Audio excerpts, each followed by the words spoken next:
ഞാനൊരു അമിത മദ്യപാന രോഗിയാണ്. ദൈവത്തിന്റെ കരുണയാലും എന്ന അത്ഭുത കൂട്ടായ്മയുടെ സഹായത്താൽ ഇന്ന് ദിവസം മദ്യപിച്ചിട്ടില്ല. എൻ്റെ പേര് ഷിബു. എല്ലാവർക്കും ഹായ്.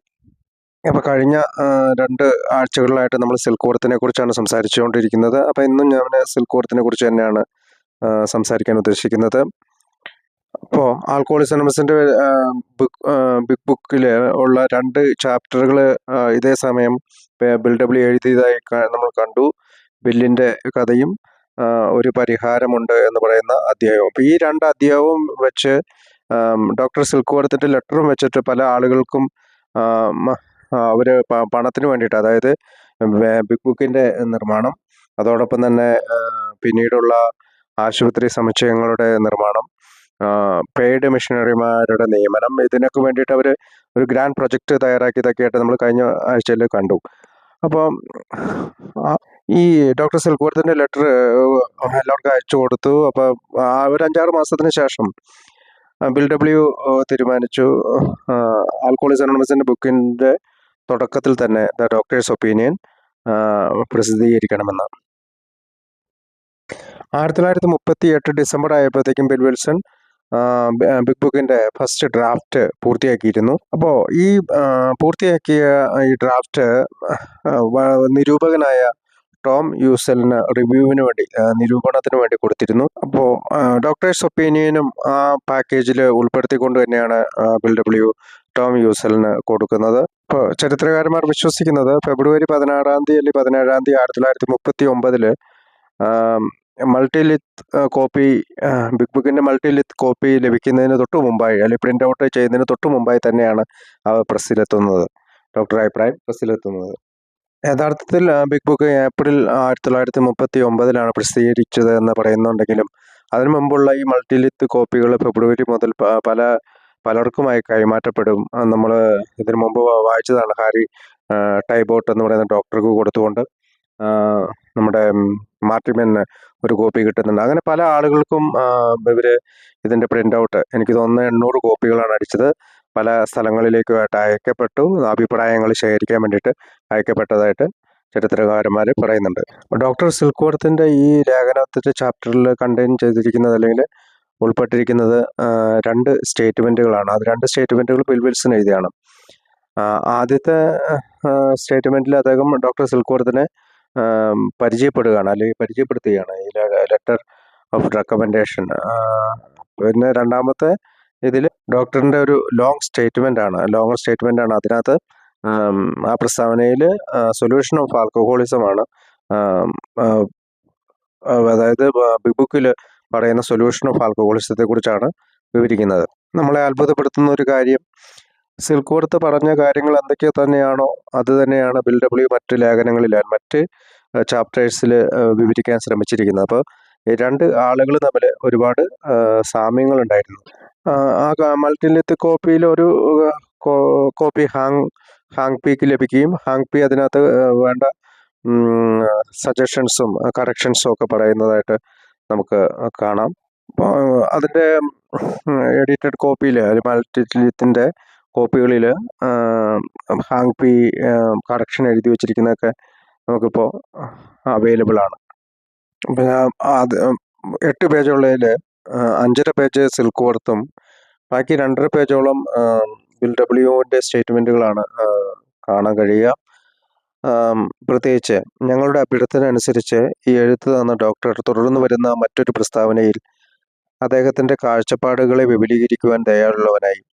മദ്യപാന തകർച്ച മൂലം കഷ്ടപ്പെട്ടവരായ ഞങ്ങൾ വിശ്വസിക്കേണ്ടുന്ന ഒരു വസ്തുത അദ്ദേഹം ദൃഢസ്വരത്തിൽ പ്രസ്താവിക്കുന്നു. അമിത മദ്യപാന രോഗിയുടെ ശരീരവും അയാളുടെ മനസ്സുപോലെ തന്നെ അസാധാരണ തരത്തിൽപ്പെട്ടതാണ്. ജീവിതത്തിൽ പൊരുത്തക്കേടുള്ളവരായതുകൊണ്ടും യാഥാർത്ഥ്യത്തിൽ നിന്ന് ഓടി അകലുന്നവരായിരുന്നുകൊണ്ടും മൊത്തത്തിൽ മാനസിക തകരാറുള്ളവരായിരുന്നതുകൊണ്ടുമാണ് ഞങ്ങൾക്ക് കുടി നിയന്ത്രിക്കാൻ സാധിക്കാതെ വന്നതെന്ന പറച്ചിൽ ഞങ്ങളെ സമാധാനിപ്പിച്ചില്ല. ഒരു പരിധിവരെ വലിയ ഒരളവിൽ ഇവയൊക്കെ ഞങ്ങൾ ചിലരെ സംബന്ധിച്ചിടത്തോളം ശരിയായിരിക്കാം. എന്നാൽ ഞങ്ങളുടെ ശരീരവും രോഗം ബാധിച്ചതാണെന്ന് ഞങ്ങൾക്ക് ഉറപ്പുണ്ട്. ഞങ്ങളുടെ വിശ്വാസത്തിൽ ഈ ശാരീരിക വശം ഒഴിച്ചു നിർത്തിക്കൊണ്ടുള്ള അമിത മദ്യപാന രോഗിയുടെ ചിത്രം അപൂർണമായിരിക്കാം. മദ്യത്തോട് ഞങ്ങൾക്ക് ഒരു അലർജി ഉണ്ടെന്ന ഡോക്ടറുടെ തത്വം ഞങ്ങൾക്ക് രസകരമായി തോന്നി. സാധാരണക്കാരെന്ന നിലയിൽ ഈ തത്വത്തിൻ്റെ സാധ്യതയെക്കുറിച്ചുള്ള ഞങ്ങളുടെ അഭിപ്രായത്തിന് ഒരർത്ഥവുമില്ല. മുൻ മദ്യപാനികൾ എന്ന നിലയിൽ ഈ വിശദീകരണം അർത്ഥവത്താണെന്ന് ഞങ്ങൾക്ക് പറയുവാൻ സാധിക്കും. ഞങ്ങളുടെ വ്യാഖ്യാനത്തിന് വഴങ്ങാത്ത പലതും അത് വിശദീകരിക്കുന്നു. അപ്പോൾ ഡോക്ടർ വിശദീകരിക്കുകയാണ് അടുത്ത വിധത്തിൽ: ആത്മീയമോ പരോപകാരപ്രദവുമായ ഒരു തലത്തിലാണ് ഞങ്ങളുടെ പ്രശ്ന പരിഹാര മാർഗങ്ങൾ കരിപ്പിടിപ്പിക്കപ്പെട്ടിട്ടുള്ളതെങ്കിലും അങ്ങേയറ്റം വിറയലും ബുദ്ധിമാന്ദ്യവുമുള്ള അമിത മദ്യപാന രോഗിക്ക് വേണ്ട ആശുപത്രി ചികിത്സയാണ് ഞങ്ങൾ അനുകൂലിക്കുന്നത്. മിക്കപ്പോഴും ഒരു മനുഷ്യനെ സമീപിക്കുന്നതിന് മുമ്പ് അയാളുടെ തലച്ചോറ് ശുദ്ധീകരിക്കണമെന്നുള്ളത് നിർബന്ധമായും വേണ്ടിവരുന്നു. ഞങ്ങൾക്ക് നൽകുവാനുള്ള കാര്യങ്ങൾ മനസ്സിലാക്കാനും സ്വീകരിക്കാനും ഇത് അയാൾക്ക് കൂടുതൽ അവസരം നൽകുന്നു. ഡോക്ടർ സിൽക്ക്വർത്തിന്റെ ഈ ഡോക്ടറുടെ അഭിപ്രായത്തിൽ 4 ഭാഗങ്ങളായിട്ട് നമുക്ക് തിരിക്കാം. 8 പേജുള്ള ഈ ഭാഗത്ത് 4 ഭാഗങ്ങളായിട്ട് തിരിക്കാം. ആദ്യത്തേത് സിൽക്ക്വർത്ത് ആൽക്കഹോളിക്സ് അനോണിമസിനെ ലാവിഷ്ലി പ്രൈസ് ചെയ്യുന്നുണ്ട്, ധാരാളമായിട്ട് പുകഴ്ത്തി പറയുന്നുണ്ട്. രണ്ടാമത്തെ ഭാഗത്തിൽ സിൽക്ക്വർത്തിന്റെ ഡയഗ്നോസിസ് ഓഫ് ആൽക്കഹോളിസത്തെ കുറിച്ചുള്ള അല്ലെങ്കിൽ മദ്യാസക്തിയെക്കുറിച്ച് എന്നുള്ള രോഗത്തെക്കുറിച്ചുള്ള വിവരണമാണ്. മൂന്നാമത്തെ ഭാഗം എന്ന് പറയുന്നത് പരിഹാരമാണ് അല്ലെങ്കിൽ സൊല്യൂഷനാണ്. നാലാമത്തെ ഭാഗം എന്ന് പറയുന്നത് കൺക്ലൂഡിങ് സ്റ്റോറീസ് ആണ്. അദ്ദേഹത്തിന്റെ 2 പേഷ്യൻസിന്റെ കഥകൾ പറഞ്ഞുകൊണ്ടാണ് അദ്ദേഹം അത് അവസാനിപ്പിക്കുന്നത്. അപ്പോൾ 2 ഭാഗങ്ങളിൽ അദ്ദേഹം പ്രൈസ് ചെയ്തേക്കുന്ന ഭാഗം ഒന്ന് നോക്കാം. ആൽക്കഹോളിക്സ് അനോണിമസിനെ കുറിച്ച് കൂടുതൽ എല്ലാവർക്കും മനസ്സിലാകുന്ന തരത്തിൽ ആൽക്കഹോളിക്സ് അനോണിമസിന്റെ ഒരു സയന്റിഫിക് അപ്രോച്ചിനെ കുറിച്ച് അദ്ദേഹം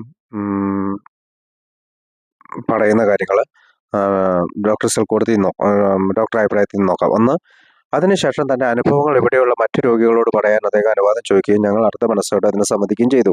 ഞങ്ങൾ നിരന്തരമായി പിന്തുടർന്ന കേസുകൾ വളരെ രസകരമായിരുന്നു. സത്യത്തിൽ അവയിൽ പലത് അത്ഭുതകരങ്ങളായിരുന്നു. ഞങ്ങൾ ഇവരെ അറിഞ്ഞിടത്തോളം ഇവരുടെ നിസ്വാർത്ഥതയും ലാഭേച്ഛയുടെ പരിപൂർണമായ അഭാവവും കൂട്ടായ്മ മനസ്ഥിതിയും മദ്യപാന രോഗ ചികിത്സാ രംഗത്ത് വളരെ നാൾ കഷ്ടപ്പെട്ട് പ്രവർത്തിച്ച ഏതൊരാൾക്കും വളരെ പ്രചോദനം അരുളുന്നതാണ്. അവരിൽ തന്നെയും അതിലുപരിയായി ചെറുകാല മദ്യപാന രോഗികളെ മരണത്തിന്റെ പടിവാതിൽക്കൽ നിന്ന് വലിച്ചെടുത്ത് രക്ഷപ്പെടുത്തുന്ന ശക്തിയിലും വിശ്വസിക്കുന്നു. മറ്റൊരു ഭാഗത്ത് അമിത മദ്യപാന രോഗികൾക്ക് വേണ്ടിയുള്ള ആശുപത്രിയുടെ മേൽത്തോട്ടം വഹിക്കുന്ന മനോരോഗ ചികിത്സകർ എന്ന നിലയിൽ ഞങ്ങൾ വികാരഭരിതരായി പോയെന്ന് ആർക്കെങ്കിലും തോന്നുന്നുവെങ്കിൽ അവർ ഞങ്ങളോടൊപ്പം ഈ പോർക്കളത്തിൽ സ്വല്പനേരം നിൽക്കട്ടെ. കൊടും നിരാശയിലാണ്ട ഭാര്യമാരെയും കുഞ്ഞുങ്ങളെയും മറ്റ് ദുരിതങ്ങളെയും അവർ കാണട്ടെ. ഈ പ്രശ്നങ്ങൾ പരിഹരിക്കാൻ അവരുടെ ദിനചര്യകളിൽ ഒന്നാകട്ടെ. അവരുടെ നിദ്രായാമങ്ങൾ പോലും ഇതിനായി ചെലവിടട്ടെ. ഇവരിൽ ഏറ്റവും കടുത്ത ദോഷൈക ദൃക്കുകൾ പോലും ഞങ്ങൾ അവരെ അതേപടി സ്വീകരിക്കുകയും പ്രോത്സാഹിപ്പിക്കുകയും ചെയ്യുന്നതിൽ അത്ഭുതപ്പെടില്ല എന്നാണ് ചിരകാല അനുഭവങ്ങളിൽ നിന്ന് ഞങ്ങൾക്ക് തോന്നുന്നത്. ഇപ്പോൾ അവർക്കിടയിൽ തന്നെ വളരുന്ന ഈ പരോപകാര പ്രസ്ഥാനത്തേക്കാൾ കൂടുതലായി ഇവരുടെ പുനരധിവാസത്തിന് ഉതകുന്ന മറ്റൊന്നും ഞങ്ങൾ കണ്ടിട്ടില്ല എന്നുള്ളതാണ്.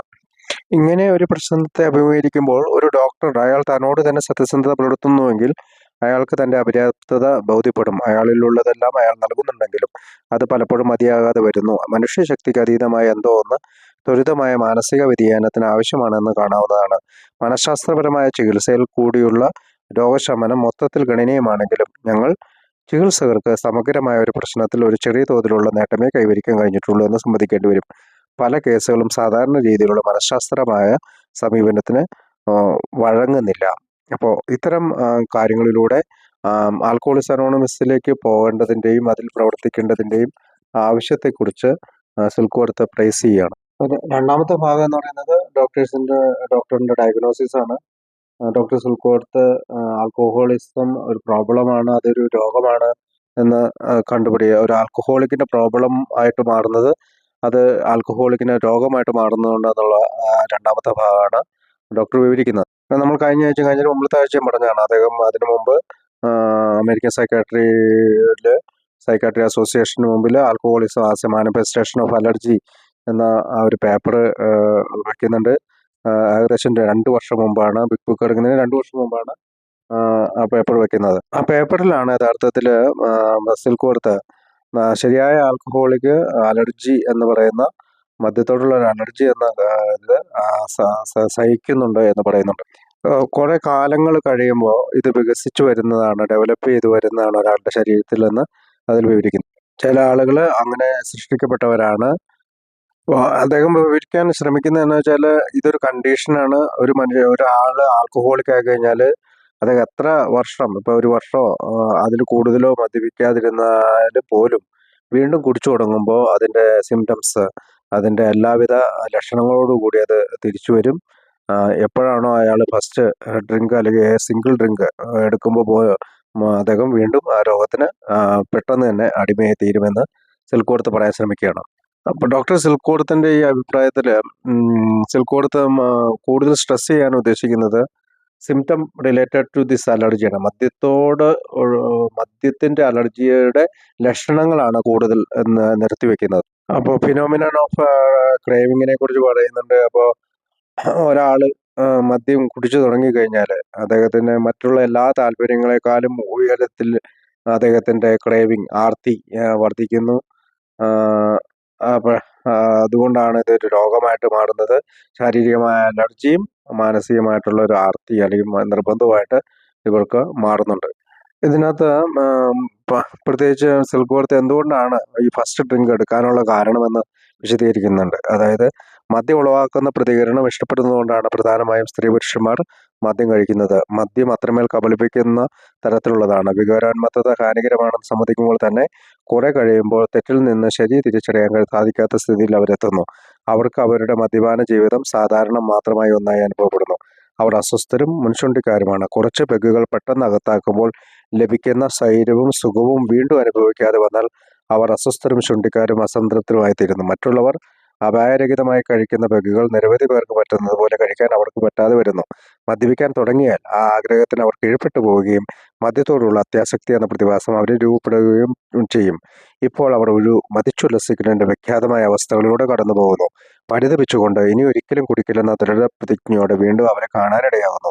ഇത് തുടരെ തുടരെ ആവർത്തിക്കപ്പെടുന്നു. പൂർണ്ണമായ ഒരു മാനസിക മാറ്റം ഇത്തരം ഒരാൾക്ക് അനുഭവപ്പെടുന്നില്ലെങ്കിൽ അയാളുടെ രോഗശമനത്തിനുള്ള സാധ്യത വളരെ കുറവാണ്. നേരെ മറിച്ച് മനസ്സിലാക്കാൻ കഴിയാത്തവർക്ക് ഇതൊരു വിചിത്രമായി തോന്നിയേക്കാം. ഇപ്പോൾ Silkworth that once he starts drinking he cannot stop.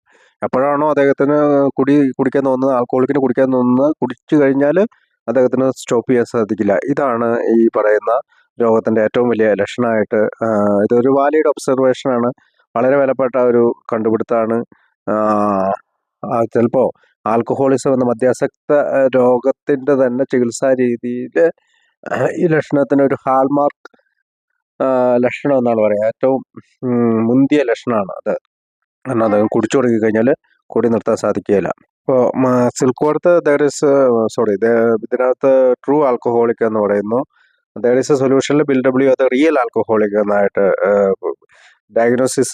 Diagnosis രോഗത്തിൻ്റെ ലക്ഷണങ്ങൾ പറഞ്ഞതിന് ശേഷം ഇതാണ് വിവരിക്കുക. അപ്പോൾ ശരിക്കും ഡോക്ടർ ഒരു ഒബ്സർവേഷനിലൂടെയും ബില്ല് സ്വന്തം എക്സ്പീരിയൻസിലൂടെയാണ് ഇത് കണ്ടുപിടിച്ചത്. ഒരു റിയൽ ആൽക്കഹോളിക് അല്ലെങ്കിൽ സിൽക്ക്വർത്ത് പറയുന്ന ട്രൂ ആൽക്കഹോളിക് എന്ന് നമുക്കറിയാം. അവർക്കൊരു ഭയാനകമായ ഒരു ട്രാക്ക് റെക്കോർഡ് ഉണ്ടാവും. അവർക്ക് ഒരു കാരണവശാലും അദ്ദേഹത്തിൻ്റെ ബോഡിയിൽ ആൽക്കഹോൾ ചെല്ലാൻ പറ്റില്ല. അത് മാത്രമല്ല, അദ്ദേഹം വീണ്ടും കുടിക്കുകയാണെങ്കിൽ ഒരു ഇൻസൈൻ, ഒരു ഭ്രാന്തമായ അവസ്ഥയിൽ എത്തിച്ചേരുന്നവരാണ് റിയൽ ആൽക്കഹോളിക്. സിൽക്ക്വർത്തിൻ്റെയും ബിൽ ഡബ്ല്യുവിൻ്റെയും പിന്നീടുള്ള അധ്യായങ്ങളിൽ അവർ പരസ്പരം ക്രോസ് ടോക്കിങ്ങോ അല്ലെങ്കിൽ ക്രോസ് ആയിട്ടുള്ള ഒരു കാര്യങ്ങളും ചെയ്യുന്നില്ല. അവർ ചെയ്യുന്നത് പരസ്പരം മനസ്സിലാക്കിയതുപോലെയാണ് സംസാരിക്കുന്നതെന്ന് നമുക്ക് ശ്രദ്ധിച്ചാൽ മനസ്സിലാവും. അപ്പോൾ Bill W we can't quit once we start എന്ന് ഉള്ള ഒരു ആശയം, അതായത് നമുക്ക് തുടങ്ങിക്കഴിഞ്ഞാൽ നമുക്ക് നിർത്താൻ കഴിയില്ല, മദ്യപാനം തുടങ്ങിക്കഴിഞ്ഞാൽ നിർത്താൻ കഴിയില്ല എന്നുള്ള ആശയം വിശദീകരിക്കുന്നു. എന്തുകൊണ്ടാണ് നമ്മൾ ആദ്യം കുടിക്കാൻ തോന്നുന്നത് എന്നതെല്ലാം വിശദീകരിക്കുന്നു. ബിൽ ഡബ്ല്യു പറയുന്നത് ബിക്കോസ് വി ആർ ഇൻസൈൻ എന്നാണ്. നമുക്ക് ഭ്രാന്തമായ ഒരു അവസ്ഥയുണ്ട്, അതുകൊണ്ടാണ് നമ്മൾ സെക്കൻഡ് സ്റ്റെപ്പിൽ റീസ്റ്റോർ അസ് ടു സാനിറ്റി, ഇൻസാനിറ്റിയിൽ നിന്ന് സാനിറ്റിയിലേക്ക് തിരിച്ചു കൊണ്ടുവരുന്നു എന്ന് പറയുന്നത്. ഞാൻ ആദ്യം പറഞ്ഞ പോലെ സിൽക്ക്വർത്ത് ഇതെല്ലാം അത് അനേകം രോഗികളെ ചികിത്സിച്ച് അതുകൊണ്ടാണ് ആ ഡയഗ്നോസിസ് ചെയ്തത് ബേസിസിലാണ് ഈ ഒബ്സർവേഷൻസിലേക്ക് എത്തിയത്, ഈ കണ്ടുപിടുത്തങ്ങളിലേക്ക് എത്തിയത്. എന്നാൽ നമ്മുടെ ബിൽ വിൽസൺ ഇത് ചെയ്തത് സ്വന്തം എക്സ്പീരിയൻസിലൂടെ, അനുഭവങ്ങളിലൂടെയാണ്. ഇത് മറ്റുള്ള അധ്യായങ്ങളിൽ ഇതിനെപ്പറ്റി കൂടുതൽ കാര്യങ്ങൾ സംസാരിക്കുന്നത്. ഇനി നമുക്ക് മൂന്നാമത്തെ ഭാഗം നോക്കാം. മൂന്നാമത്തെ ഭാഗത്തിൽ ഡോക്ടേഴ്സിൻ്റെ സൊല്യൂഷനാണ്. അപ്പോൾ ഈ ശാസ്ത്രജ്ഞനായ ഡോക്ടർ സിൽക്ക്വർത്ത് മോഡൽ സൈക്കോളജിയെ കുറിച്ചാണ് പറയുന്നത്. അതാണ് സൊല്യൂഷനായിട്ട് പറയുന്നത്. ഈ ആൽക്കഹോളിക്കിൻ്റെ ഈ മാനസിക നിലയിൽ നിന്ന് മോചനം നേടണമെങ്കിൽ മോഡൽ സൈക്കോളജിയിൽ ആശ്രയിക്കണമെന്നുള്ളതാണ് സിൽക്വർത്ത് പറയുക. ഒരു മാനസിക മാറ്റത്തിന് അല്ലെങ്കിൽ ഒരു സൈക്കിക് ചേഞ്ചിന് തയ്യാറായാൽ മാത്രമേ ഒരു ആൽക്കഹോളിക്കിന് മദ്യപാനം നിർത്തുവാനും സ്വബോധാവസ്ഥയിൽ തുടരാനും സാധിക്കുകയുള്ളൂ എന്ന് സിൽക്വർത്ത് പറയാൻ ശ്രമിക്കുക. അപ്പോൾ മറ്റ് ശാസ്ത്രീയ വശങ്ങളെക്കാൾ ഉപരിയായിട്ട് മോഡൽ സൈക്കോളജി ഉപയോഗിച്ചുകൊണ്ട് ഒരു മദ്യാസക്ത രോഗിക്ക് മോചനം സ്ഥാപിക്കാൻ പറ്റുമെന്നാണ് സിൽക്വർത്ത് ഉടനീളം പറയാൻ ശ്രമിക്കുന്നത്. മോഡൽ സൈക്കോളജിനെ എസെൻഷ്യൽ സൈക്കിക് ചേഞ്ച് അല്ലെങ്കിൽ ഒരു മാനസിക മാറ്റത്തിന് തയ്യാറാകുന്നതിനോട് തുലനം ചെയ്തിട്ടാണ് നമുക്ക് ചിന്തിക്കേണ്ടത്. ഈ മോഡൽ സൈക്കോളജിയെ കുറിച്ച് ഡോക്ടർ സിൽക്വർത്ത് എഴുതിയിരിക്കുന്ന ലേഖനം 1937 ആർട്ടിക്കിളിൽ പ്രസിദ്ധീകരിച്ചിട്ടുണ്ട്. റിക്ലമേഷൻ ഓഫ് ദ ആൽക്കഹോളിക്, അല്ലെങ്കിൽ ഒരു ആൽക്കഹോളിക് ആയിട്ടുള്ള ഒരാളുടെ വീണ്ടെടുക്കൽ എന്നുള്ള പേജിൽ ഇതിനകത്ത് മോഡൽ സൈക്കോളജിയെ കുറിച്ച് സിൽക്വർത്ത് പറയുന്നുണ്ട്. ഈ പേപ്പറിൽ അദ്ദേഹം പറയാൻ ശ്രമിക്കുന്നത് ഓരോ ഇൻഡിവിജ്വല് അദ്ദേഹത്തിൻ്റെ സ്വയം പ്രേരണയാൽ ഒരു തീരുമാനത്തിലേക്ക് എത്തിച്ചേരുകയാണ്. അതായത് തൻ്റെ ജീവിതത്തിൽ ഒരു മാറ്റം വേണം, തൻ്റെ താല്പര്യങ്ങളിൽ ഒരു മാറ്റം വേണം, അതുകൂടാതെ നമ്മുടെ തീരുമാനങ്ങളിലൊരു മാറ്റം വേണം, അതുകൂടാതെ മറ്റുള്ളവരെ സഹായിക്കുന്നതിലേക്കുള്ള ഒരു ചിന്ത, അല്ലെങ്കിൽ നമ്മൾ ബുക്കിൽ തന്നെ പറയുന്ന പോലെ how they can help others, frequently ask how they can help others, മറ്റുള്ളവരെ നമുക്ക് എങ്ങനെ സഹായിക്കാൻ കഴിയുമെന്നുള്ളൊരു ചിന്ത. ഇതാണ് സൈക്കിക് ചേഞ്ചിനെ കുറിച്ച് ആ ലേഖനത്തിൽ സിൽക്വർത്ത് വിവരിക്കുന്നത്. ബിൽ വിൽസനെ കുറിച്ച് പറയുന്ന ഭാഗത്ത് 3ാമത്തെ പ്രാവശ്യം ഇയാൾക്ക് ചികിത്സ നടന്നുകൊണ്ടിരിക്കുമ്പോൾ മോചനത്തിനുള്ള സാധ്യതയുടെ ആശയങ്ങൾ അദ്ദേഹത്തിന് കിട്ടി. സ്വന്തം പുനരധിവാസത്തിന്റെ ഒരു ഭാഗം എന്ന നിലയിൽ മദ്യപാനത്തെക്കുറിച്ചുള്ള അയാളുടെ ആശയങ്ങൾ മറ്റു മദ്യപാനാസക്തരെ ധരിപ്പിക്കുകയും തങ്ങളും ഇതുപോലെ തന്നെ മറ്റ് മദ്യപാന രോഗികൾ ഇതൊക്കെ പറഞ്ഞ് മനസ്സിലാക്കേണ്ട ഒരു ആവശ്യകത അവരെ ബോധ്യപ്പെടുത്തുകയും ചെയ്തു. ഈ ആളുകളുടെയും അവരുടെ കുടുംബാംഗങ്ങളുടെ അനുസൃതമായി വളരുന്ന ഈ കൂട്ടായ്മയ്ക്ക് ഇത് അടിസ്ഥാനമായി ഇദ്ദേഹവും മറ്റു 100-ൽ പരം ആളുകളും രോഗവിമുക്തരായി പ്രാപിച്ചതായി കണ്ടു. ഇപ്പോൾ സൈക്കിക് ചേഞ്ചിനെ കുറിച്ച് 2-3 പ്രാവശ്യം സിൽക്വർത്ത് അതിനകത്ത് തന്നെ പറയുന്നുണ്ട്. പിന്നീട് അദ്ദേഹം 2 രോഗികളെ കുറിച്ചാണ് പറയുന്നത്. Psychic change must be spiritual ആകണമെന്നും പറയുന്നുണ്ട്. അതുകൂടാതെ ഡോക്ടർ, മറ്റു വിധത്തിലുള്ള മാർഗങ്ങളിലെല്ലാം പൂർണ്ണമായി പരാജയപ്പെട്ട 100 കണക്കിന് ആളുകളെ എനിക്ക് വ്യക്തിപരമായി അറിയാം. ഈ വസ്തുതകൾ വൈദ്യശാസ്ത്രപരമായി അങ്ങേറ്റം പ്രാധാന്യമുള്ളതാണ്. അസാധാരണമായ നിലയിൽ ത്വരിതമായ വളർച്ചയ്ക്കുള്ള സാധ്യത ഒളിഞ്ഞെടുക്കുന്ന ഈ കൂട്ടായ്മ അമിത മദ്യപാനാസക്തിയുടെ വൃത്താന്ത ചരിത്രത്തിൽ ഒരു ഇതിഹാസമായേക്കാം. ഇങ്ങനെയുള്ള ആയിരക്കണക്കിന് പ്രശ്നങ്ങൾക്ക് ഇവർ എളുപ്പം പരിഹാരം കണ്ടെത്തിയേക്കാം. അപ്പം അന്നത്തെ കാലത്ത് ഡോക്ടർ സിൽക്വർത്ത് എഴുതിയതാണത്. ഇനി നമുക്ക് 4ാമത്തെ ഭാഗത്തേക്ക് പോകാം. 2 കഥകളിലൂടെയാണ് 4ാമത്തെ ഭാഗം സിൽക്വർത്ത് അവസാനിപ്പിക്കുന്നത്. അപ്പോൾ മുമ്പിലുള്ള എല്ലാ പേജുകളിലും ഒരു രോഗത്തിന്റെ ലക്ഷണങ്ങളും അതൊക്കെ പറഞ്ഞതിന് ശേഷം അദ്ദേഹം ചികിത്സിച്ച 2 രോഗികളുടെ കഥയാണ് അദ്ദേഹം പറഞ്ഞ് അവസാനിപ്പിക്കുന്നത്. അതിൽ ആൽക്കഹോളിക്സ് അനോണിമസിന്റെ പ്രവർത്തനങ്ങളെയും പറ്റി പറയുന്നുണ്ട്. അപ്പോൾ അനോണിമിറ്റി ഉള്ളതുകൊണ്ട് ആ സ്റ്റോറിയിൽ അവരുടെ പേര് പറഞ്ഞിട്ടില്ല. പക്ഷെ ആദ്യത്തെ കഥ ഹാങ് പിയുടെയും 2ാമത്തെ കഥ ഫിറ്റ്സ് മയോടെയാണ്. അപ്പോൾ ആദ്യത്തെ കഥയിൽ ഹാങ് പിയെ കുറിച്ച് പറയുന്നത്, ഈ അനുഭവത്തിന് ഏകദേശം 1 വർഷം മുമ്പ് പഴക്കം ചെന്ന ഒരു മദ്യപാന രോഗിയെ ചികിത്സയ്ക്കായി കൊണ്ടുവന്നു. കുടലിലെ രക്തസ്രാവത്തിൽ നിന്ന് കുറെ ഭേദം കണ്ടു തുടങ്ങിയപ്പോൾ അയാൾ രോഗം മൂലം മാനസിക നില തകർന്ന നിലയിലുള്ള ഒരാളായിരുന്നു. ജീവിതത്തിൽ വിലമതിക്കാവുന്നതെല്ലാം നഷ്ടപ്പെട്ട അയാൾ സാധാരണ പറയാറുള്ളതുപോലെ കുടിക്കാൻ വേണ്ടി മാത്രം ജീവിക്കുന്നവരായിരുന്നു. അയാളുടെ കാര്യത്തിൽ പ്രത്യാശയ്ക്ക് വഴിയില്ലെന്ന് അയാൾ തന്നെ വിശ്വസിക്കുകയും തുറന്ന് സമ്മതിക്കുകയും ചെയ്തു. അയാളുടെ ശരീരത്തിൽ നിന്ന് മദ്യത്തിന്റെ അംശം ഏർപ്പെടുത്തി കഴിഞ്ഞപ്പോൾ അയാളുടെ തലച്ചോറിന് സ്ഥായിയായ തകരാറൊന്നുമില്ലെന്നും കണ്ടു. ഈ ഗ്രന്ഥത്തിൽ പ്രതിപാദിച്ചിരിക്കുന്ന പരിപാടി അയാൾ സ്വീകരിച്ചു. 1 വർഷത്തിന് ശേഷം അയാൾ എന്നെ കാണാൻ വന്നപ്പോൾ എനിക്കൊരു പ്രത്യേക അനുഭവം തന്നെയായിരുന്നു അത്. ഈ മനുഷ്യന്റെ പേരുകൊണ്ട് എനിക്കറിയാമായിരുന്നു. അയാളുടെ ചില പെരുമാറ്റ രീതികളും എനിക്ക് തിരിച്ചറിയാമായിരുന്നു. അത്രമാത്രം ഉറച്ചും വേവലാതിപ്പെട്ടും നാഡീവ്യൂഹങ്ങൾ തകർന്നുമുള്ള ഒരവസ്ഥയിൽ നിന്നും സ്വയാശ്രയശീലനും ദയാശീലനുമായ ഒരാൾ ഉയർന്നു വന്നിരിക്കുന്നു. അയാളോട് ഞാൻ കുറച്ചു നേരം സംസാരിച്ചു. പക്ഷേ നേരത്തെ കണ്ടിരുന്ന തരത്തിലുള്ള ആളാണ് അയാളെന്ന് ഒരിക്കലും വിശ്വസിക്കാൻ കഴിഞ്ഞില്ല. എന്നെ സംബന്ധിച്ചിടത്തോളം അയാളെ എനിക്ക് തികച്ചും അപരിചിതനെ പോലെ തോന്നി. അങ്ങനെ അയാൾ യാത്ര പറഞ്ഞു പോയി. മദ്യപാനത്തിലേക്ക് തിരിച്ചു പോകാതെ വളരെ കാലം അയാൾ ജീവിച്ചു.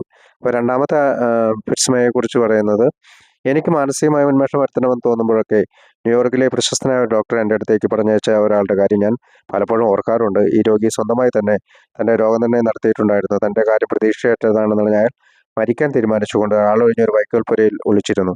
അയാളെ രക്ഷിക്കാൻ ഇറങ്ങി തിരിച്ചിട്ട് ഒടുവിൽ അയാളെ കണ്ടുപിടിച്ച് വളരെ വഷളമായ സ്ഥിതിയിൽ എൻ്റെ അടുത്ത് കൊണ്ടുവന്നു. ശാരീരികമായ ശുശ്രൂഷകൾക്ക് ശേഷം ആരോഗ്യം വീണ്ടെടുത്ത അയാൾ തുടർന്ന് എന്നോട് സംസാരിച്ചു. ആ സംഭാഷണത്തിനിടയിൽ അയാൾ ഒരു കാര്യം തുറന്നു പറഞ്ഞു. ആരും നാളിതുവരെ ചെയ്തിട്ടില്ലാത്ത തരത്തിൽ ഭാവിയിൽ കുടിക്കുന്നതിനുള്ള തോന്നലിൽ നിന്ന് വിട്ടുനിൽക്കാനുള്ള മനഃശക്തി അയാൾക്ക് നൽകുമെന്ന് ഉറപ്പുകൊടുത്താൽ എനിക്ക് കഴിഞ്ഞെങ്കിൽ എൻ്റെ ചികിത്സ ഒരു വൃഥാശ്രമമായിരിക്കുമെന്ന് അയാൾ കരുതുന്നതായി എന്നോട് പറഞ്ഞു. ഇയാളുടെ മദ്യപാനാസക്തി വളരെ സങ്കീർണവും അയാളുടെ വിഷാദം വളരെ വലുതുമായിരുന്നു. അതുകൊണ്ട് ഞങ്ങൾ അക്കാലത്ത് ധാർമ്മിക മനഃശാസ്ത്രം എന്ന് വിളിച്ചിരുന്ന മാർഗമായിരിക്കും അയാൾക്ക് പ്രത്യാശയ്ക്കുള്ള ഏക കാര്യമെന്ന് ഞങ്ങൾ കരുതി. അതുപോലും എന്തെങ്കിലും തരത്തിൽ ഫലപ്രദമായിരിക്കുമെന്ന കാര്യത്തിൽ ഞങ്ങൾ സംശയമുള്ളവരായിരുന്നു. എന്തായാലും ഈ ഗ്രന്ഥത്തിലെ ആശയങ്ങൾ അയാൾ സ്വാധീനിച്ചു. നിരവധി വർഷങ്ങളോട് അയാൾ കുടിക്കാതിരുന്നിട്ടുണ്ട്. ഇടയ്ക്കൊക്കെ ഞാൻ അയാളെ കാണാറുണ്ട്. ആരും കണ്ടുമുട്ടാൻ ആഗ്രഹിക്കുന്ന തരത്തിലുള്ള ഒരു നല്ല മനുഷ്യക്കോലത്തിലാണ് അയാൾ. ഈ രണ്ട് കഥകളിലൂടെയാണ് നമ്മുടെ സിൽക്കോരത്തിന്റെ ഡോക്ടർ അഭിപ്രായം അവസാനിക്കുന്നത്. അപ്പോൾ രണ്ട് കഥകൾ പറഞ്ഞതിന് ശേഷം അവസാനം അദ്ദേഹം അവസാനിപ്പിക്കുന്നത്, ഉടനീളം ഈ പുസ്തകം വായിക്കണമെന്ന് ഓരോ അമിത മദ്യപാന രോഗിയോടും വിനീതമായി ഞാൻ ഉപദേശിക്കുന്നു. അയാൾ ഒരു പക്ഷേ അപഹസിച്ചേക്കാമെങ്കിൽ പോലും പ്രാർത്ഥിക്കാനായിട്ടെങ്കിലും അയാൾ അവശേഷിക്കാം. പിന്നീട് ഡോക്ടർ സിൽക്കോരത്തിന്റെ സൈക്കോളജിക്കൽ റീഹാബിലിറ്റേഷൻ ഓഫ് ആൽക്കഹോളിക്സ് എന്ന് പറയുന്ന ഒരു ആർട്ടിക്കിൾ ഇറങ്ങിയിട്ടുണ്ട്. അതിനകത്ത് 28 പാരഗ്രാഫുകളുണ്ട്. അതിൻ്റെ 9 പാരഗ്രാഫുകളും ഈ ഡോക്ടർ ഒപ്പീനിയനിൽ നിന്ന് എടുത്തിട്ടുള്ളതാണ്. ആ ആർട്ടിക്കിളിൽ സിൽക്കോർത്ത് ആൽക്കഹോളിക്സ് അനോണിമസിന്റെ നമ്മുടെ ബുക്കിനെ പറ്റി വിശദമായിട്ട് പറയുന്നുണ്ട്. ഗ്രൂപ്പ് പ്രോഗ്രാം ഓഫ് റിക്കവറിയെ പറ്റി പറയുന്നുണ്ട്. അങ്ങനെ നമുക്ക് കൂടുതൽ പ്രചോദനം നൽകിയ ഒരു ഡോക്ടറാണ് ഡോക്ടർ സിൽക്കോർത്ത്. സിൽക്കോർത്തിന്റെ പേര് ആദ്യത്തെ അധ്യായം ഫസ്റ്റ് എഡിഷനിൽ പ്രസിദ്ധീകരിച്ചിട്ടില്ല. അതിനുള്ള ഒരു പ്രധാന കാരണമായിട്ട് പറയുന്നത് അദ്ദേഹം ടൗൺസ് ഹോസ്പിറ്റലിൽ ഒരു പ്രസിദ്ധനായ ഡോക്ടറായിരുന്നു. അപ്പോൾ ഓതർ ആ ഡോക്ടറാണ്. അപ്പോൾ അത് മിക്കവാറും അപ്പോൾ ഹോസ്പിറ്റൽ എന്ന് പറയുന്നത് പണം മേടിച്ചിട്ട് ചികിത്സിക്കുന്ന ഹോസ്പിറ്റലാണ്. അപ്പോൾ അത് ടൗൺസ് ഹോസ്പിറ്റലുമായിട്ട് ഒരു കണക്ഷൻ വന്നാലോ എന്ന് പേടിച്ചിട്ടാണ് എന്ന് പറയുന്നവരുണ്ട്. അതുകൂടാതെ ഡോക്ടർ സിൽക്കോർത്ത് തൻ്റെ ആ കാലത്ത് മദ്യാസക്തി രോഗമാണെന്ന് കണ്ടുപിടിക്കാത്ത കാലത്ത് നൽകിയ ഈ കത്ത് പ്രസിദ്ധീകരിക്കപ്പെട്ടാൽ തൻ്റെ ജോലിയെ ബാധിക്കുമെന്നുള്ള പേടിച്ചിട്ടാണെന്നും പറയുന്നവരുണ്ട്. നമുക്കറിയാം, ഇനി നമുക്ക് ടൗൺസ് ഹോസ്പിറ്റലിനെ കുറിച്ച് ചിന്തിക്കാം. അപ്പോൾ ടൗൺസ് ഹോസ്പിറ്റലിലെ മെയിൻ ചികിത്സ എന്ന് പറയുന്നത് ബെലഡോണ ട്രീറ്റ്മെൻ്റ് ആണ്. അതൊരു മിക്സ്ചറാണ്. എവരി അവർ എല്ലാ മണിക്കൂറും രാത്രിയും പകലും ഏകദേശം 50 മണിക്കൂറോളം ഈ മിശ്രിതം കൊടുത്തതിന് ശേഷം ഇത് രോഗി ഛർദ്ദിക്കുകയും അങ്ങനെ ശരീരത്തിലെ വിഷാംശങ്ങളെല്ലാം ഇറങ്ങിപ്പോകും എന്നുള്ളൊരു വിശ്വാസമാണ് അവർക്കുള്ളത്. എവരി 12 അവേഴ്സിൽ ഈ കോമ്പൗണ്ട് കൊടുക്കും. അത് ചിലപ്പം മരുന്ന് ഗുളിക രൂപത്തിലും പിന്നെ ടോണിക് രൂപത്തിലുമാണ്. ഇതൊരു 19-ാം നൂറ്റാണ്ടിലെ മെഡിക്കേഷനാണ്. ഇത് രോഗിയെ അഡ്മിറ്റായ ശേഷം അദ്ദേഹത്തിന് ഉറങ്ങാൻ അനുവദിക്കുകയും ഈ പറയുന്ന ഈ ബെലഡോണ ട്രീറ്റ്മെന്റിലേക്ക് വിധേയമാക്കി മരുന്ന് കൊടുക്കുകയൊക്കെ ചെയ്യും. അപ്പോൾ ഈ ഹൈപ്നോട്ടിക് ലാംബർട്ട് ആണ് ഈ ബെലഡോണ ട്രീറ്റ്മെന്റ് കണ്ടുപിടിച്ചത്. മോർഫിനും കൂടാതെ പാരൽഡിഹൈഡും അടങ്ങിയ മരുന്നാണത്. അപ്പോൾ പെട്ടെന്ന് രോഗി ഉറങ്ങും. അങ്ങനെ ഉറക്കത്തിലേക്ക് പോകുന്ന രോഗിയുടെ ബ്രെയിൻ പ്രവർത്തനത്തിലൂടെയാണ് അവർ സേഫായി മുന്നോട്ട് പോകുന്നതെന്ന് ലാംബർട്ട് വിശ്വസിക്കുന്നു. അപ്പോൾ ലാംബർട്ടിനെ സംബന്ധിച്ചിടത്തോളം, അല്ലെങ്കിൽ ടൗൺസ് ഹോസ്പിറ്റലിൽ ഈ ലാംബർട്ട് ചേരുമ്പോൾ ലാംബർട്ട് പറയുന്നത് 90% ആണ് ഇതിന്റെ വിജയസാധ്യത എന്നാണ്. ബെലഡോണ ട്രീറ്റ്മെന്റിന്റെ വിജയസാധ്യത 90% ആണെന്നാണ്. ഈ ടൗൺസ് ഹോസ്പിറ്റൽ 1920-കളിലെ ഏറ്റവും ഫേമസ് ആയിട്ടുള്ള ഒരു ആശുപത്രിയാണ്. ലാംബർട്ട് പിന്നീട് ഹോസ്പിറ്റലുമായിട്ടുള്ള ബന്ധം വിട്ടുവെങ്കിലും ടൗൺസ് ഹോസ്പിറ്റലിൽ ബെലഡോണ ട്രീറ്റ്മെന്റ് തുറന്നുകൊണ്ടിരുന്നു. നമുക്ക് ഡബ്ല്യൂനൊക്കെ ഈ ബെലഡോണ ട്രീറ്റ്മെന്റ് കിട്ടിയതായിട്ടൊക്കെ പത്രങ്ങളിൽ പറയുന്നുണ്ട്. എന്നിരുന്നാൽ തന്നെയും നമ്മൾ വിക്കിപീഡിയ നോക്കുമ്പോൾ ടൗൺസ് ഹോസ്പിറ്റലിന്റെ പ്രധാന വരുമാനം എന്ന് പറയുന്നത് ഈ 90% ക്യൂർ ആവുന്നുണ്ടെന്ന് പറയുന്നുണ്ടെങ്കിലും വീണ്ടും ആളുകളൊക്കെ റിട്ടേൺ ചെയ്ത് വീണ്ടും തിരിച്ചു വരികയും റിപ്പീറ്റ് ബിസിനസ്, അതായത് വീണ്ടും വീണ്ടും ആളുകളെ അഡ്മിറ്റ് ആക്കിയിട്ട് റിപ്പീറ്റ് ബിസിനസ് ചെയ്യുന്നതൊക്കെയായിട്ട് വിക്കിപീഡിയ പറയുന്നുണ്ട്. ആ കാലത്ത് ചാൾസ് ബി ടൗൺസ് ഹോസ്പിറ്റലാണ് ന്യൂയോർക്കിലെ തന്നെ ഏറ്റവും മുന്തിയ ഹോസ്പിറ്റലിൽ മദ്യാസക്തി മറ്റു രോഗങ്ങളിൽ നിന്നൊക്കെ മുക്തി നേടാനായിട്ട്. ഇപ്പോൾ സമൂഹത്തിൽ ഒരുപാട് പൊസിഷനിലുള്ള, അതായത് പ്രത്യേകിച്ച് ആക്ടർ, ആക്ട്രസ്, അങ്ങനെയുള്ള മ്യൂസീഷ്യൻസ്, ഇവരെയൊക്കെയാണ് വലിയ ഫീസുമായിരുന്നു ഇവർക്ക് അഡ്മിറ്റ് ആകാനായിട്ട്. അപ്പോൾ ശരീരത്തിൽ നിന്നുള്ള പോയിസൺ, വിഷം ഇറക്കി അവരെ, ഞാൻ ആദ്യം പറഞ്ഞ പോലെ ഉറക്കി ബെലനോണ ട്രീറ്റ്മെന്റിലൂടെ സുഖപ്പെടുത്തുകയാണ് അവർ ചെയ്തിരുന്നത്. യഥാർത്ഥത്തിൽ ഈ പറയുന്ന ചാൾസ് ബി ടൗൺസ് ഹോസ്പിറ്റലിന്റെ ഓണർ ചാൾസ് ബി ടൗൺസ് ഒരു ഇൻഷുറൻസ് ഏജന്റ് ആയിരുന്നു. പക്ഷെ അദ്ദേഹം ഈ അലക്സാണ്ടർ ലാംബർട്ട് എന്ന് പറയുന്ന ഞാൻ നേരത്തെ പറഞ്ഞ ഡോക്ടറെ കണ്ടതിന് ശേഷം അദ്ദേഹമായിട്ട്, അലക്സാണ്ടർ ലാംബർട്ട് ആണെങ്കിൽ റൂസ്വെൽറ്റ് പേഴ്സണൽ ഫിസിഷ്യൻ ആയിരുന്നു, അവിടുത്തെ റൂസ്വെൽറ്റ് ഹോസ്പിറ്റലിൽ ഫിസിഷ്യൻ ആയിരുന്നു. അപ്പോൾ അദ്ദേഹത്തിന് ഈ ഹോസ്പിറ്റലിലേക്ക് തിരിച്ചു കൊണ്ടുവന്ന് ഈ അദ്ദേഹത്തിന്റെ റെസിപ്പി ബെലനോണ റെസിപ്പി സ്വീകരിക്കുകയും അതിനുശേഷം ട്രീറ്റ്മെന്റ് തുടരുകയും ചെയ്യുകയാണ് ചെയ്തത്. ചാൾസ് ബി ടൗൺസിന് ഒരു ഡോക്ടറേറ്റ് ഡിഗ്രി ഉണ്ടായിരുന്നില്ല. അതുകൊണ്ടാണ് ഈ ഇദ്ദേഹത്തിനെ കൂട്ടിക്കൊണ്ടുവന്ന് ഹോസ്പിറ്റല് സ്റ്റാർട്ട് ചെയ്തത് എന്ന് പറയുന്നു. ലാംബർട്ടിനാകട്ടെ അതിനു മുമ്പ് 4 വർഷത്തോളം അല്ലെങ്കിൽ അനേകം വർഷത്തോളം ബെല്ലിവ്യൂ ഹോസ്പിറ്റലിൽ ചികിത്സ ചെയ്ത് പരിചയമുണ്ട്. ചെടികളിൽ നിന്ന് ഉത്പാദിപ്പിക്കുന്ന ഈ ബെലഡോണ മിശ്രിതം കണ്ടുപിടിച്ചത് ലാംബർട്ടാണ്. അപ്പോൾ ലാംബർട്ടിന്റെ സഹായത്തോടു കൂടിയാണ് ചാൾസ് ബി ടൗൺസിൽ ചികിത്സ നടത്തിയിരുന്നത്. ചാൾസ് ബി ടൗൺസ് ഹോസ്പിറ്റലിൽ പുരോഹിതര്, ബാങ്കുകാർമാര്, എഴുത്തുകാര്, നടിമാര്, നടന്മാര്, അങ്ങനെ ഒരുപാട് പ്രൊഫഷണൽ ആളുകളെല്ലാം അഡ്മിറ്റ് ആയതായി പറയുന്നുണ്ട്. അവിടെയാണ് നമ്മുടെ ബിൽ ഡബ്ല്യു, നമ്മുടെ ആൽക്കഹോളിക്സ് അനോണിമസിന്റെ കോ ഫൗണ്ടറും അഡ്മിറ്റ് ആയത് 1933 മുതൽ 34 വരെയുള്ള കാലഘട്ടങ്ങളിൽ 3 പ്രാവശ്യമായിട്ട്. അങ്ങനെ അവസാനത്തെ ചികിത്സയിൽ വെച്ചിട്ടാണ് അദ്ദേഹം ഡെലീരിയം അല്ലെങ്കിൽ ഡെലീരിയം ട്രെമൻസ് എന്ന് പറയുന്ന ലക്ഷണങ്ങൾ പുറപ്പെടുവിക്കുകയും വിത്ഡ്രോവലിന്റെ ലക്ഷണങ്ങൾ പുറപ്പെടുവിച്ച അദ്ദേഹത്തിന് ബെലഡോണ ട്രീറ്റ്മെന്റിലൂടെ ചികിത്സ കൊടുക്കുന്നതും. ചാൾസ് ബി ടൗൺസ് 1947 മരിച്ചതിന് ശേഷം അദ്ദേഹത്തിന്റെ മകന് എഡ്വേർഡ് ആണ് ഈ ടൗൺസ് ഹോസ്പിറ്റൽ നടത്തിക്കൊണ്ടിരുന്നത്. പിന്നീട് അവര് ഈ പറയുന്ന വൈറ്റമിൻസ്, അതായത് മദ്യം കൊണ്ട് നശിച്ചു പോയ വൈറ്റമിൻസ് ഉപയോഗിച്ചുകൊണ്ടുള്ള അഡിക്ഷൻ ട്രീറ്റ്മെന്റിലേക്ക് മെത്തേഡ് മാറ്റുകയും അങ്ങനെ ഒരുപാട് പ്രത്യേകിച്ച് മദ്യാസക്തിയെക്കുറിച്ചുള്ള ഒരുപാട് പഠനങ്ങൾ അവർ നടത്തുകയൊക്കെ ചെയ്തിട്ടുണ്ട്. 1965 ആയപ്പോഴത്തേക്കും ഈ ഹോസ്പിറ്റൽ അടച്ചുപൂട്ടുകയും ഇപ്പോൾ അതൊരു റെസിഡൻഷ്യൽ ഏരിയ ആയിട്ട് ഉപയോഗിക്കുകയാണ്, റെസിഡൻഷ്യൽ യൂണിറ്റ് ആയിട്ട് ഉപയോഗിക്കുകയും ചെയ്യുകയാണ്.